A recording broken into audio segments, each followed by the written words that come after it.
Okay, so let's start another session. Okay, thank you for joining this session and then inspired by big data. And then big data becomes real and then penetrate into every life. And then entertainment and media, they are not no exceptions. So already we witnessed some significant success stories about how big data and then their analysis change the entertainment business. And then this session, well, will provide some visions about big data for media and entertainment. And then I'm the first speaker, and I'm also the moderator. So I'm introducing myself, and then my name is Sun Ho Kim, and then I'm a computer scientist working at the University of Southern California. And then I have been working on more than 20 years in multimedia systems and then spatial database and then data informatics. And then today, and then my talk is about big data for media and entertainment, some applications, and then some kind of future, technical visions. Okay, let's start. All right, how do I start? Okay. So definitely this session, sorry about that. Because somebody asked me and then I need to go in Korean. So 지금부터는 한국말로 하겠습니다. 잠시 좀 헷갈렸네요. Moderation은 영어로 해달라고 했고 그 다음에 스피치는 한국말로 해달라고 했거든요. 예. 오늘 주제가 이제 빅데이터죠.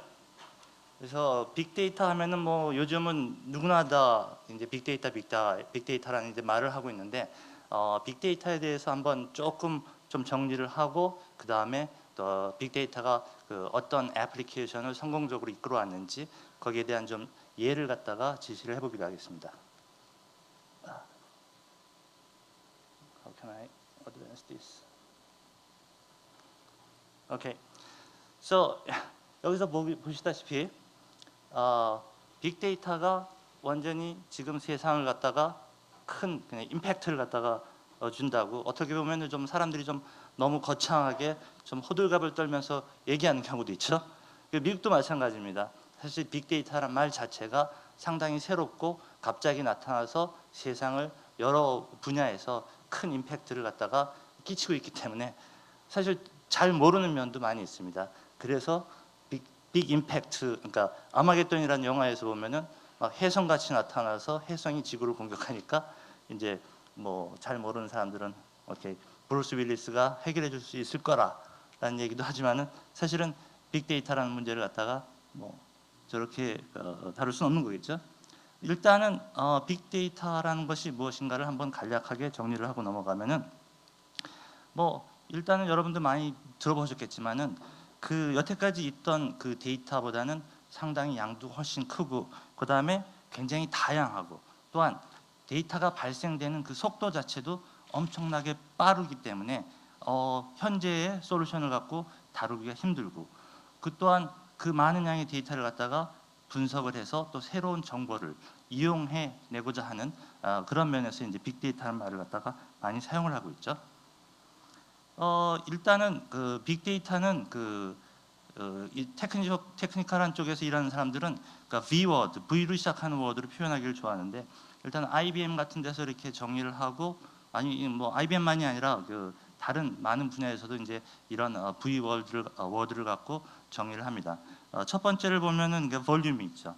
굉장히 많은 양의 데이터, 뭐 기가바이트, 뭐 테라바이트 이렇게 얘기하는 게 아니라 뭐 페타바이트, 뭐 엑사바이트 이럴 정도로 엄청나게 많은 양의 데이터를 갖다가 다루고 있습니다. 또한 작은 양의 데이터라 하더라도 그 발생되는 속도가 굉장히 빠른 경우에는 기술적으로 처리하는데 상당히 문제가 있을 수 있으니까 이런 속도 자체도 그 빅데이터의 굉장히 중요한 팩터로 보고 있죠. 그 다음에는 그 다양성, 단순하게 뭐 텍스트도 아니고 어떤 숫자도 아니고 이미지가 될 수도 있고 그 다음에 비디오가 될 수도 있고 또 이러한 것들이 한꺼번에 융합이 돼서 또 새로운 형태의 데이터를 나타낼 수도 있고 그렇기 때문에 이 버라이어티를 갖다가 굉장히 강조를 하는 경우가 많이 있습니다. 특히 이런 미디어나 엔터테인먼트에서는 뭐 이미지나 동영상이나 애니메이션, 그래픽스 뭐 여러 가지 다양한 종류를 갖다가 한꺼번에 섞어서 표현을 하기 때문에 어떻게 보면은 이 버라이어티가 미디어나 엔터테인먼트에서 굉장히 중요한 역할을 차지할 수도 있습니다. 그 다음에 이제 버라시티라고 그러는데 어떤 데이터가 있을 때 너무나 많은 양의 데이터를 갖다 다룰 때 어떤 것이 진짜 좋은 데이터고 어떤 데이터는 그냥 가비지일지 그런 걸 갖다 또 판단을 해야 되는 그런 상황이 나올 수가 있기 때문에 또 버라시티라는 그 개념이 강조가 되고 있습니다. 이런 그 여러 가지 팩터들을 고려해서 볼 때 일단은 뭐 말 그 자체, 빅데이터란 말 그 자체에서 알 수 있듯이 일단은 양이 예전과 비교하면은 엄청나게 많은 양이 발생하고 있습니다. 그래서 이 예를 보면은 현재도 한 60초 안에 이렇게 많은 양의 데이터들이 발생을 하고 있습니다. 이 발생되는 것은 뭐 과거와는 달리 각종 여러 가지 그 방법으로 다양한 데이터들이 발생을 하고 있죠. 특히 요즘은 일반 대중들이 수많은 사람들이 어떤 뭐 소셜 미디어라든가 아니면은 여러 가지 그 일상생활에서 그 행위 자체 하나하나가 기록이 되기 때문에 또 사람들에 의해서 어마어마한 양들이 그 데이터들이 발생을 하고 있습니다. 앞으로 조금 더 미래로 간다 그러면은 사람들이 여러 가지 각종 기기 또한 그 기기들이 갖고 있는 각종 센서들 그래서 그런 기계들에 의해서 발생되는 데이터 양이 지금 현재와 비교해서 봐도 뭐 몇십 배, 몇백 배, 몇천 배씩 늘어날 거로 이제 예상이 되기 때문에 앞으로도 그 데이터의 양은 점점 더 커질 수밖에 없겠죠. 예. 그래서 그 기본적으로는 뭐 예전에는 어떤 큰 정부 기관이라든가 아니면은 뭐 그 큰 기업이라든가 이런 쪽에서 주로 뭐 의미 있는 어떤 특정 목적을 갖고 데이터를 갖다가 수집을 하고 만들고 또 소비를 하고 그런 형태였는데 현재로서는 뭐 빅데이터는 사실은 일반 대중들이 누구나 다 참여해서 만들어내고 또 소비를 하는 그런 형태로 모델이 이제 바뀌어가고 있는 거죠. 특히 뭐 미디어나 엔터테인먼트를 보더라도 뭐 어떤 사건이 있을 때 그 사람들이 참여하는 수많은 그 메시지들이나 아니면 뭐 뉴스에 대한 뭐 댓글이라든가 커멘트라든가 이런 거의 양도 어마어마하기 때문에 그런 것들을 볼 때 또한 이제 그것을 그 발생하는 주체도 그 일반 대중이고 또 그것을 또 소비하는 그 주체도 또 일반 대중이 되는 겁니다. 근데 그렇게 많은 데이터들이 발생을 했을 때 이제 문제가 되는 것이 그것을 제대로 처리를 못했을 때는 사람들이 그 데이터 속에 빠져서 헤어나지 못하는 이제 그런 경우들이 많이 발생을 하게 되죠. 어떻게 보면은 수많은 데이터 중에서 사실 뭐 가비지도 엄청나게 많죠. 전혀 의미가 없는 그런 데이터들. 하지만 그런 것들도 한꺼번에 그 좋은 정보와 같이 발생이 되기 때문에 사실 어떤 게 좋은 정보로 가공이 될 수 있을지 어떤 것은 그냥 버려질지 이런 거 사실 판단하는 것 자체가 굉장히 힘든 경우가 되겠습니다. 더더군다나 이제 여기서는 아무래도 주제가 아니면 미디어나 아니면 엔터테인먼트 쪽이니까 요즘 들어서는 뭐 예를 들어서 스마트폰 이 모바일 디바이스에서 굉장히 고화질의 이미지나 비디오가 엄청나게 많은 양이 발생이 되죠. 그 다음에 앞서 그 키노트 스피치에서도 스피치 하시는 분이 말씀드렸지만은 유튜브를 통해서 또 수많은 그 컨텐츠들이 또 발생을 합니다. 자, 그렇게 많은 양의 미디어 관련, 뉴스 관련, 아니면은 엔터테인먼트 관련, 아니면 일상적인 그냥 동영상 기록들 이런 수많은 것들을 갖고 과연 우리가 뭘 어떻게 해야 될까라는 이제 문제가 발생할 수가 있겠죠. 예를 들어서 뭐 유튜브 아까 그 팬과 크리에이터 뭐 이런 관계를 갖다가 예를 든다면은 크리에이터들이 자기들이 원하는 컨텐츠를 갖다가 만들고 그 다음에 그걸 좋아하는 팬들이 그것을 사용을 하는 어떻게 보면은 뭐 기존에 있던 방식과 크게 달라지지 않은 단지 스케일만 굉장히 커지는 이제 그런 경우의 예도 있겠지만은 사실은 뭐 아무나 찍어서 올리고 또 아무나 자기가 원하는 내용을 갖다가 찾아서 또 그것을 가공을 해서 자기가 원하는 정보로 만들어내서 또 활용할 수 있는 또 그런 전혀 다른 방법이 있을 수도 있겠죠. 자, 그래서 이제 그 빅데이터에 대한 질문을 갖다가 한번 데이터한테 얘기를 물어봅시다. 스타트rek에 나오는 데이터는 모르는 게 없죠. 그래서 일례로 들어서 과연 수많은 사람들이 만들어내는 동영상 정보 그런 것을 갖고 우리가 어떻게 활용할 수 있는지 몇 가지 예를 한번 들어보기로 하죠. 그 다음에 여러 가지 예가 많이 있으시지만은 이제 제가 주로 하는 분야를 보면은 첫 번째는 Geospatial Analysis. 그 얘기는 바로 동영상이 갖고 있는 지리 정보를 이용해서 사람들이 어떻게 빅데이터, 특히 동영상이나 이미지를 갖고 활용을 해서 일을 할 수 있을까, 그런 예가 있을 수가 있고요. 그 다음에 하나는 이제 Sentiment Analysis.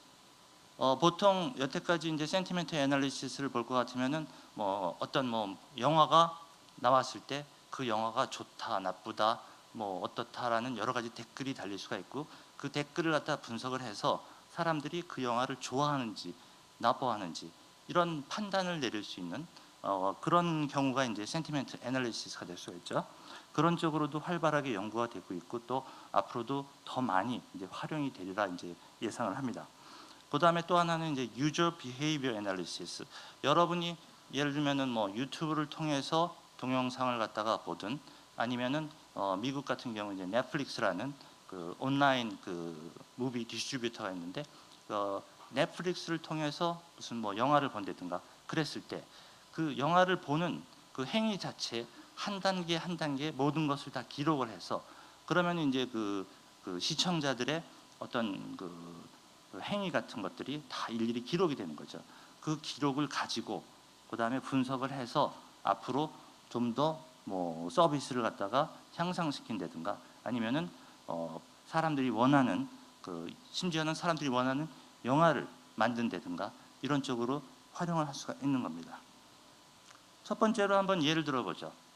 자, 이제 아이런 메이든이라는 이제 뮤직 그룹이 조사를 해보니까 많은 사람들이 자기들 음악을 갖다가 불법으로 사용하고 있는 것을 발견을 했습니다. 자, 그래서 그 문제점을 갖다가 발견을 하고 그 다음에 이제 대처를 어떻게 해야 될 것이냐 고민을 하던 중에 보니까 특이하게 자기들은 잘 모르고 있었는데 이 사우스 아메리카 쪽에 굉장히 많은 불법 다운로드가 예를 들면은 집중이 되어 있는 것을 발견을 했습니다. 자기들이 알기로는 그쪽에 자기들이 팬도 그렇게 많지가 않은 줄 알았는데, 불법 카피를 갖다가 조사를 하다 보니까 엉뚱하게 이 지역에 자신들의 팬이 많다는 것을 발견을 한 거죠. 자, 그랬을 때 아까 키노트에서도 말씀드렸지만은, 어떤 분이 말씀드렸지만은 위기도 있고 기회도 있다 그러는데, 자신들의 음악이 불법으로 사용되는 것은 위기지만은 또 그거에 대처하는 분석을 하다 보니까 새로운 기회를 포착을 하게 된 거죠. 자, 그래갖고 그 지역에 집중적으로 마케팅을 해서 콘서트도 하고 그 다음에 또 선전도 하고, 그래서 오히려 이 지역에 콘서트 투어를 통해서 많은 성공을 거두고 돈도 벌고 또 팬들도 엄청난 수가 늘어나는 이제 이런 경우가 발생을 했습니다. 이런 경우가 이제 대표적으로 지오스페셜 애널리시스를 통해서 성공을 거둔 그런 케이스가 되겠죠. 자, 그 다음에는 이제 센티멘트 애널리시스로 보면은 저희 USC에서 LA 타임스하고 그 다음에 언론학과하고 같이 공동으로 오스카 센티메터라는 프로젝트를 진행한 적이 있습니다. 이것은 미국은 이제 트위터 메시지가 굉장히 이제 파퓰러한데요. 한국은 이제 카톡을 많이 쓰죠. 이 트위터 메시지는 예전의 모든 기록을 갖다가 자기가 받아서 분석을 해볼 수 있습니다. 심지어 트위터 메시지를 갖다가 사서 트위터로부터 사서 또 연구를 할 수도 있고요. 자, 오스카 상이 결정되기 한 2달 전부터 사람들이 오스카 영화에 대해서, 시상식에 대해서 어떤 내용을 주고받는지를 갖다 분석을 한 거죠. 물론 굉장히 다양한 얘기들이 오고 가기 때문에 그 모든 것을 분석하는 것은 거의 불가능하니까 한 3가지 면에서 집중을 했습니다. 예를 들어서 베스트 무비, 그거는 무엇이 될 것이냐, 그다음에 주연 배우상, 주연 여우상, 어떤 후보자들이 어떤 평을 받고 어떤 코멘트를 받고 결론적으로 이 분석을 통해서 누가 상을 받을 것이냐 이제 한번 분석을 해보는 거죠. 자, 그랬을 때 이 도표를 보면은 이 위쪽으로 갈수록 이제 좋은 코멘트가 나온 겁니다. 사람들이 호의적이라는 얘기죠. 그다음에 밑으로 내려갈수록 나쁜 겁니다. 그리고 여기서 보면 이제 서클이 있는데 그 원의 크기는 그 트위터 메시지의 숫자를 얘기하는 겁니다. 그러니까 어떻게 보면은 원이 크면은 많은 사람들이 관심이 있다는 얘기죠. 그리고 높은 쪽에 점이 찍혀 있으면은 그 사람한테 호의적이라는 얘기고. 자, 이것을 이용해서 분석을 해보니까 여기서 보시다시피 그 베스트 무비를 보면은 굉장히 큰 원이 하나 딱 그려져 있죠. 더 아티스트라는 영화입니다. 그래서 분석을 통해서 이 더 아티스트라는 영화가 가장 많은 그 메시지를 갖다가 발생을 시켰고 또 그 호의도, 그러니까 포지티브냐 네거티브냐를 따졌을 때 사람들이 생각할 때 좋았다는 얘기죠. 결국은 이 영화가 수상을 했습니다. 또 다른 경우로는 또 주연 여우상 쪽을 보면은 메릴 스트립에 대해서 굉장히 많은 사람들이 얘기를 나눴고, 어떻게 보면은 뭐 호감도 자체는 중간이지만은 뭐 어떻게 보면은 좀 굉장히 좀 컨트로버셜한 뭐 내용이 있을 수도 있고, 그래서 이 그 메시지의 숫자와 그 다음에 호감도를 동시에 고려를 했을 때 메릴 스트립이 받을 것이다 그랬는데 결국은 메릴 스트립이 받은 경우가 되겠죠. 남자 액터도 마찬가지로 비슷한 분석이 가능했습니다. 이거는 오스카 센티미터는 그 오스카뿐만 아니라 그 다음에도 예를 들어서 미국에서는 뭐 추수감사절 전후로 영화가 개봉이 되는데 어떻게 보면 그게 이제 굉장히 중요한 시기가 될 수 있습니다. 그랬을 때 어떤 영화가 개봉이 되고 어떤 영화가 성공을 거둘 것이냐 그런 쪽으로 그 분석을 해서 또 뭐 사업하는 데 대비를 하는 그런 쪽에 연구 같은 것들이 이제 활발하게 진행이 되고 있습니다. 이 얘기를 보면 이제 LA 타임스에서도 같이 일을 한 후에 이런 분석이 굉장히 큰 도움이 된다라는 것을 이제 말하는 내용이 되겠고요. 그 다음에 또 하나 이제 굉장히 그 성공적인 스토리 중에 하나가 바로 이제 그 하우스 오브 카드라는 드라마의 그 제작 성공 사례입니다. 이것은 그러니까 일반 그 공중파를 이용한 브로드캐스터가 아닌 그냥 넷플릭스라는 그 회사에서 그 자기들 그 회원들한테 방영을 한 그런 드라마가 되는데요. 그런 드라마로서는 유례가 없는 이제 성공을 거두었습니다. 예를 들어서 뭐 에미상에도 굉장히 많이 후보로 올랐고 상도 탔고 골든글로브 어워드에도 굉장히 많은 부분에서 후보로 오르고 그 다음에 상도 많이 탔습니다. 그러니까 뭐 메이저 그 프로덕션이 아닌 그런 그냥 온라인 그 비디오 보여주는 회사 넷플릭스에서 한 사업치고는 엄청나게 굉장히 큰 성공을 거둔 거죠. 그랬을 때 이 성공 사례 중에 그 이유 중에 하나가 바로 그 여러 가지 그 사람들의 취향 이런 것을 갖다가 굉장히 잘 분석을 해서 처음 기획할 때부터 그 사람들의 취향을 고려해서 만들었기 때문에 그게 성공으로 이끈 큰 요인이 됐다고 얘기들을 합니다.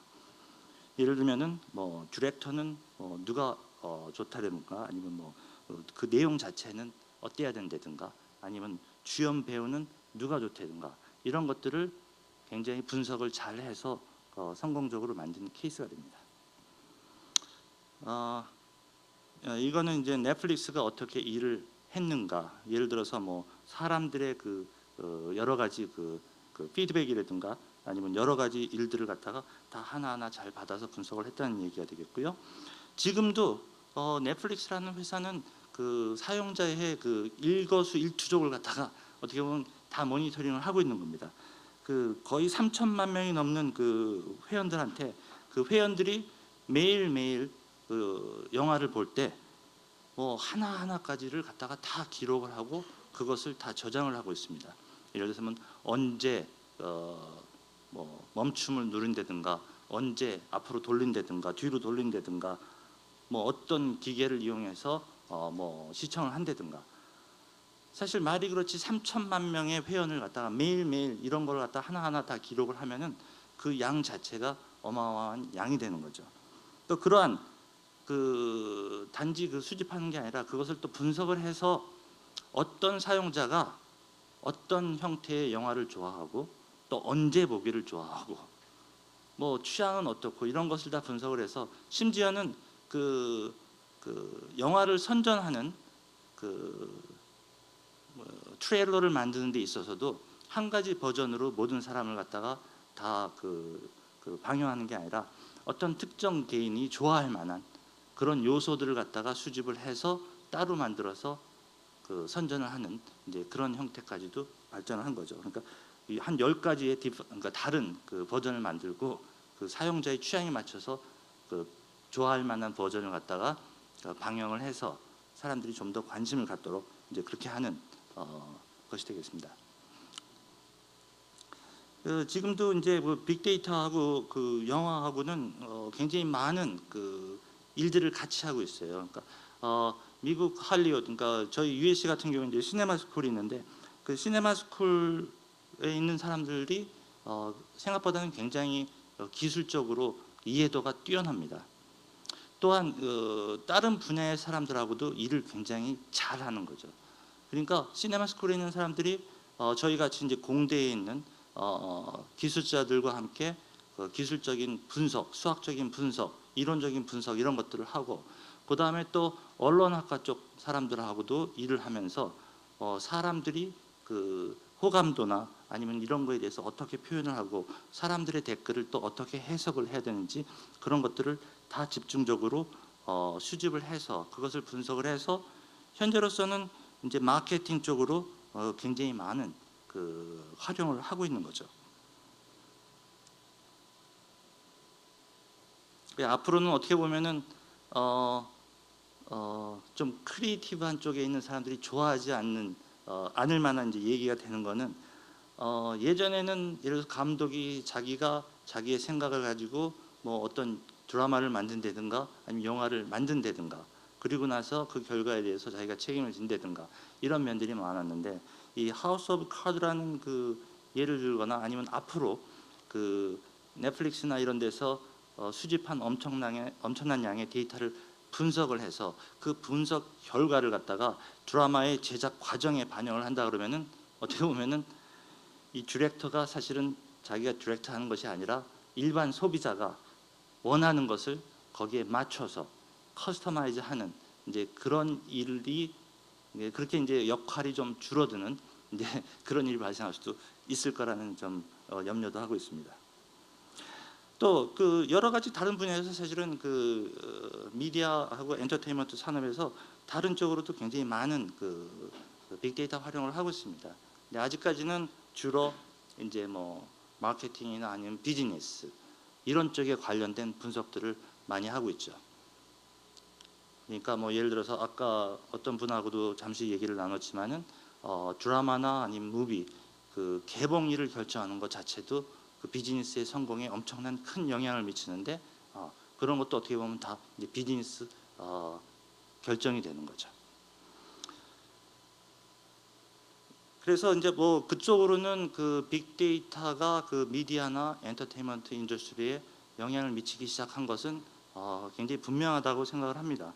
그래서 현재로서는 뭐 이제 마케팅 쪽, 그 다음에 그 컨텐츠를 갖다가 어떻게 수집을 해서 활용할 것이냐, 뭐 이런 쪽으로 많이 활용을 하고 있죠.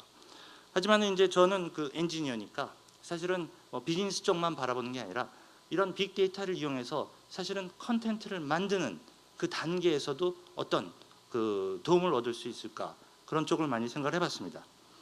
그 중에 하나가 바로 그 어떤 뭐 미디어나 동영상, 이미지나 동영상 이런 것을 갖다가 그 단지 그 동영상만 보고서 그 뭐 어떤 뭐 다루는 게 아니라 그런 동영상을 수집을 할 때 거기에 관련된 각종 다양한 그 정보들을 갖다가 같이 수집을 해서 그 정보를 이용해서 그러니까 그 비디오를 갖다가 좀 더 편리하게, 좀 더 효과적으로 사용할 수 있는 이제 그런 방법을 갖다가 많이 연구를 해왔습니다. 예를 들면은 동영상과 지리 정보를 갖다가 결합을 한다든가, 동영상이 있을 때 그걸 갖다가 어떤 비디오 분석을 통해서 그 동영상이 누가 나타나 있고 또 어떤 물체가 있고 어떤 건물이 나타나 있고 또 그게 여름인지 겨울인지 뭐 이런 각종 데이터들을 갖다가 미리 수집을 해서 분석을 해서 동영상에다가 태깅을 해놓으면은 나중에 편집을 한다든가 아니면 뭐 몇 년 뒤에 다큐멘터리를 만든다든가 여러 가지 분야에서 손쉽게 그런 동영상을 갖다가 찾아서 볼 수 있고 또 그러한 그 메타데이터를 이용해서 그 새로운 그 포스트 프로세싱의 방법이 생겨날 수도 있는 겁니다. 그래서 저희가 이제 연구소에서 주로 하는 것들은 비디오를 갖다가 수집을 할 때 가능하면은 여기에 나와 있는 이제 when, time, 그다음에 where, location, 그다음에 who, 사람에 대한 정보, 그다음에 what, 물체에 대한 정보를 갖다가 가능하면은 미리 추출을 해서 태깅을 해놓고 그 다음에는 이제 데이터베이스 테크놀로지를 이용해서 그러니까 비디오 테크놀로지를 이용하면은 사실 뭐 여러 가지 분석하는데 굉장히 많은 오랜 시간이 걸릴 수가 있거든요. 아직까지도 그 비디오 데이터는 양이 엄청나게 많고 컴퓨터로 이제 프로세싱하는 그런 타임이 굉장히 길기 때문에 근데 단지 그냥 태깅이 제대로 돼 있다 그러면은 데이터베이스 테크놀로지를 이용해서 쉽게 다룰 수가 있다는 얘기죠. 그 다음에 동영상을 갖다 수집하라는 그 방법 중에도 여태까지는 사람들이 그냥 자기들이 알아서 찍고 올리고 그렇지만은 그렇다 하더라도 어떨 때는 뭐 필요한 정보가 없는 경우가 많이 있죠. 그랬을 때 이제 크라우드 소싱을 이용해서 동영상을 갖다 수집하는 그러한 것도 연구를 하고 있습니다. 예를 들면은 여기서 보면은 어떤 이벤트가 있을 때 이벤트를 가서 취재를 하고 뭐 동영상을 얻고 싶지만은 시간이 없고 그 다음에 뭐 편리하지 않을 때 그랬을 때 저희 시스템을 이용해서 예를 들어서 어떤 특정 지역에 있는 이벤트를 커버를 해달라 하는 리퀘스트를 보내면은 사용자들이 어느 위치에 있는지를 갖다 알아서 그 사람들한테 요청을 보내게 되고 그 요청을 받은 사람들은 물론 모든 사람들이 다 참여할 수는 없지만은 참여할 수 있는 사람들은 거기서 동영상을 찍어서 저희한테 보내주는 그런 방법이 바로 이제 지오 크라우드 소싱이라는 개념이 되겠습니다. 이것을 이용하면은 사실은 뭐 예를 들어서 뭐 영화를 찍는데 로케이션을 가야 되는데 너무 멀고 사람을 보내는 데는 너무 비싸고 그랬을 때 편리하게 그 지역에 있는 사람한테 요청을 해서 필요한 장면들을 갖다가 찾아본 다음에 결정을 하는 그런 방법도 있을 수가 있죠. USC's Integrated Media Systems 이건 Center 저희가 만든 introduces 시스템인데 한번 MediaQ, a 동영상을 novel 봐주시기 online 바랍니다. mobile media management system. Users can use MediaQ to collect, archive, share, and search user-generated videos from mobile devices such as Android, iPhone, and Google Glass. OK Glass, open MediaQ, MediaQ record.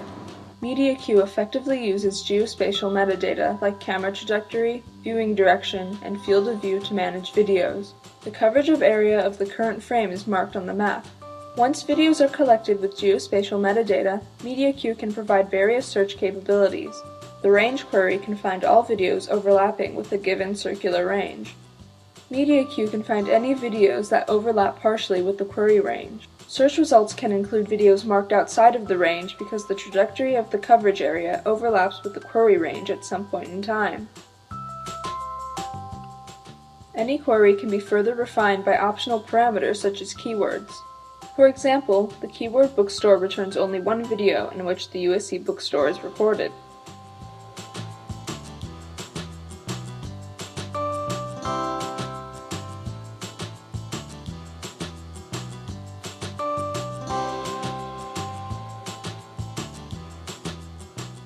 Another important optional search feature is based on viewing direction. We can pinpoint video segments where the camera is heading only in the given direction, for example, north.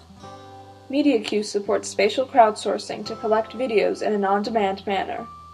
First, a requester can generate a task on MediaQ Web by describing the task, location, time, and reward.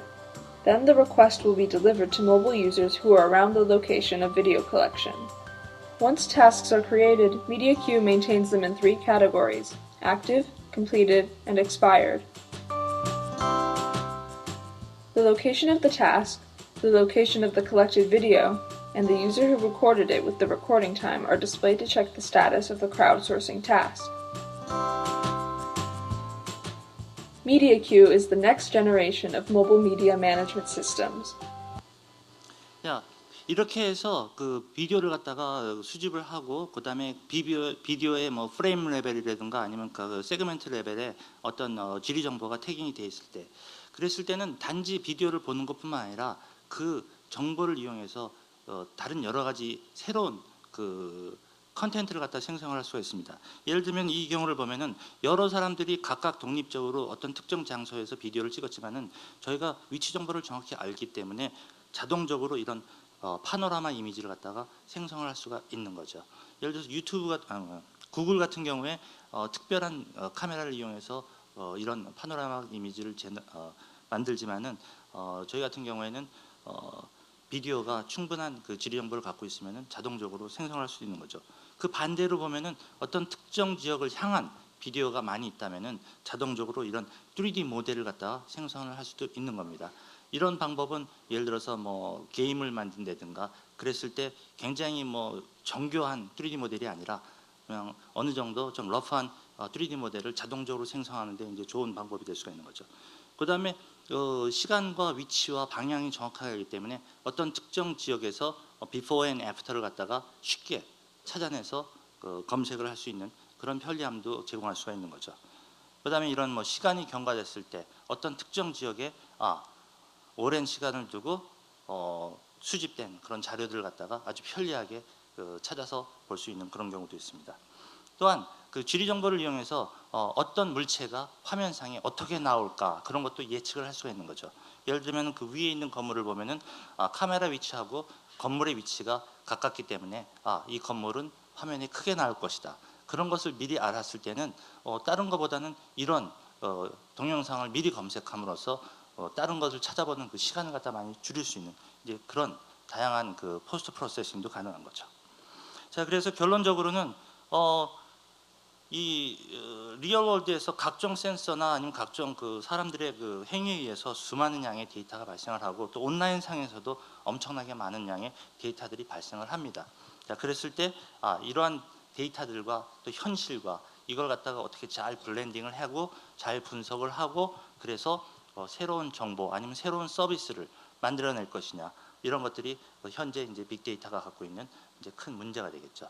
특히 이 분야에서는 뭐 미디어나 뉴스나 아니면 엔터테인먼트 쪽에 수많은 양의 동영상을 갖다가 자 어떻게 잘 활용을 하고 어떻게 잘 분석을 해서 새로운 정보를 유치해낼 것이냐 이런 것들이 이제 주제가 되겠습니다.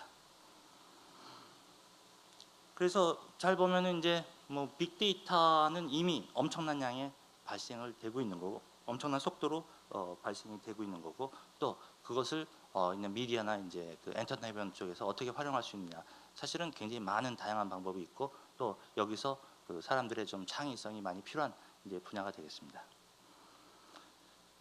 자, 그래서 결론적으로 빅데이터는 현재로도 뭐 각종 스포츠나 아니면 뉴스나 미디어 그런 엔터테인먼트 비즈니스를 상당히 많이 변화를 이미 시키고 있고요. 하지만은 그 엔터테인먼트 인더스트리도 사실은 다른 분야의 많은 사람들과 또 아직은 더 많이 또 얘기를 나누고 또 협조를 해서 또 새로운 문제도 발생시키고 새로운 해결책도 발생시키는 그런 노력들이 굉장히 많이 필요로 하리라고 생각됩니다. 네, 감사합니다.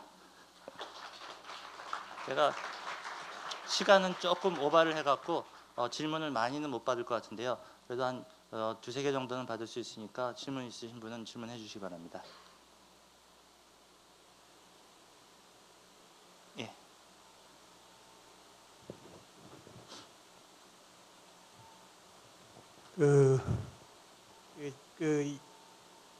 이런 엔터테인먼트 관련된 컨텐츠 그런 거는 다른 마케팅 데이터 뭐 이런 거하고 성격이 다를 것 같아요. 예.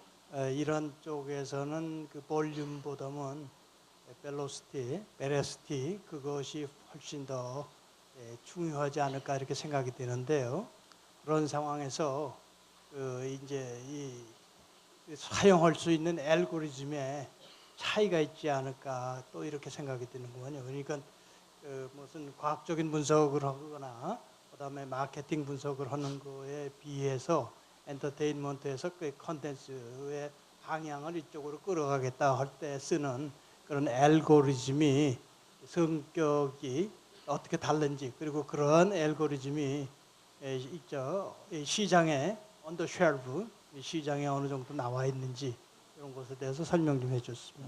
사실은 아주 너무 다양한 그 알고리즘들이 있기 때문에 어떤 특정 그 예를 들어서 말하기는 굉장히 어려울 것 같고요. 그다음에 또 아직까지는 그 뭐 여러 다양한 분야에 공통으로 적용되는 그런 애널리틱스 분석 기법이나 아니면 그런 것들은 별로 없는 걸로 알고 있습니다. 그래서 사실은 아직까지는 데이터 분석은 그 어떤 도메인에 활용을 해야 되느냐, 그 도메인 날리지하고 그다음에 분석 기법, 알고리즘 이런 것들이 다 매칭이 돼야지 제대로 된 결과를 갖다가 내는 걸로 생각이 됩니다. 그래서 사실은 어떻게 보면은 원하는 답을 드릴 수가 없네요, 아직은. 예를 들어서 뉴스 쪽도 다르고, 그다음에 영화 쪽도 다르고, 음악 쪽도 다르고, 그다음에 센티멘트 애널리시스도 다르고 여러 분야가 아직은 별개로 독립적으로 연구가 되고 있는 상태입니다. 예.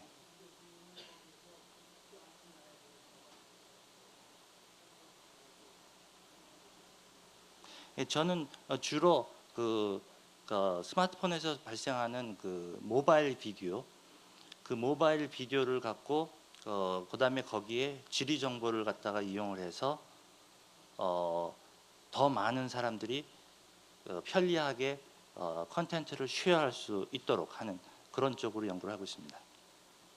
그러니까 예를 들면 유튜브가 굉장히 파워풀한데 유튜브의 문제는 자기가 원하는 내용을 갖다가 정확하게 검색해내기가 굉장히 어려움이 있죠.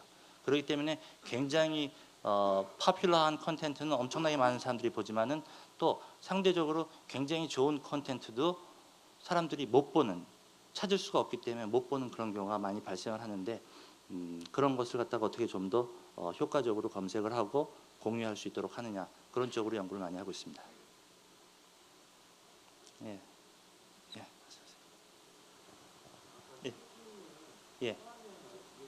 예. 저희는 자동적으로 하는 걸 목적으로 하고 있습니다.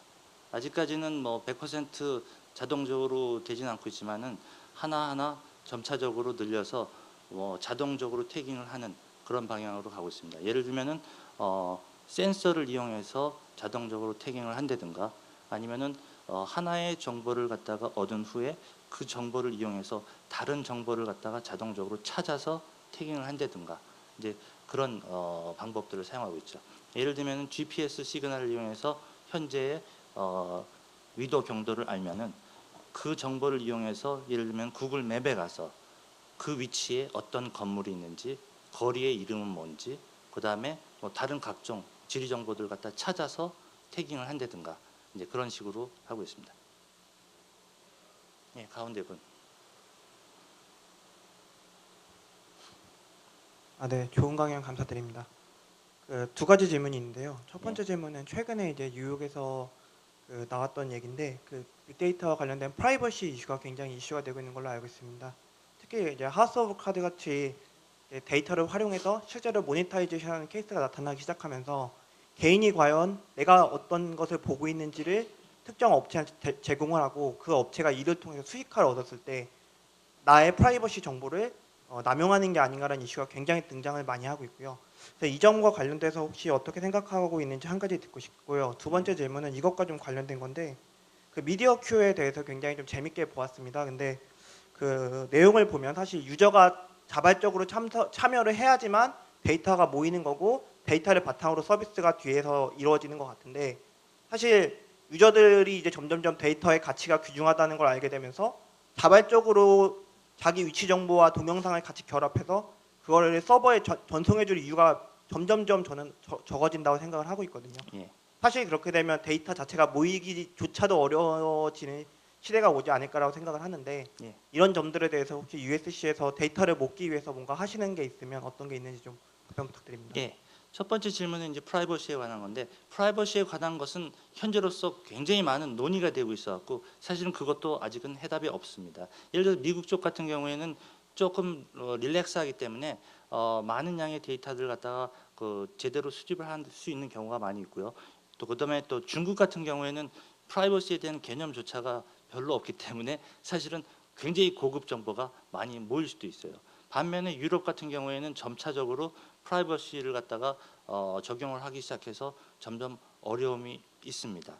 이거는 근데 그 기술적인 것만 갖고 해결할 수 있는 것은 아니고 사실은 사회적인 토론과 또 법적인 뭐 이런 토론을 통해서 결정될 일이기 때문에 지금 현재 활발하게 토의가 되고 있고 뭐 앞으로는 어떤 방향이 나올 수가 있지만은 현재로서는 아주 뚜렷한 방향은 없다고 봅니다. 그다음에 이제 두 번째 문제는 데이터를 갖다가 모으는 방법이 이제 점점 어려워지고 소비자들도 데이터가 돈이 되기 때문에 뭐 옛날처럼 자발적으로 데이터를 갖다 제공 안 하는 경우가 발생을 하죠. 그렇기 때문에 사실은 저희 시스템에서는 그 크라우드소싱이라는 개념을 사용을 하는 겁니다. 크라우드소싱을 사용을 하면은 사용자들한테 보상이 돌아갈 수가 있는 거죠. 그게 꼭 금전적인 보상이 될 수도 있고 아니면은 개인의 뭐 명예를 위해서 아니면 레퓨테이션을 위해서 사람들이 할 수도 있고 또 어떤 다양한 방법을 이용해서 그러니까 리워딩을 해줄 수 있는 방법을 이용해서 사람들이 또 콘텐츠를 수집을 해서 제공할 수 있도록 장려를 하는 그런 시스템들이 또 많이 연구가 되고 있습니다. 예, 죄송합니다. 시간이 좀 늦어갖고 또 질문이 있으신 분은 세션이 끝난 다음에 저한테 개인적으로 질문을 해주시기 바랍니다.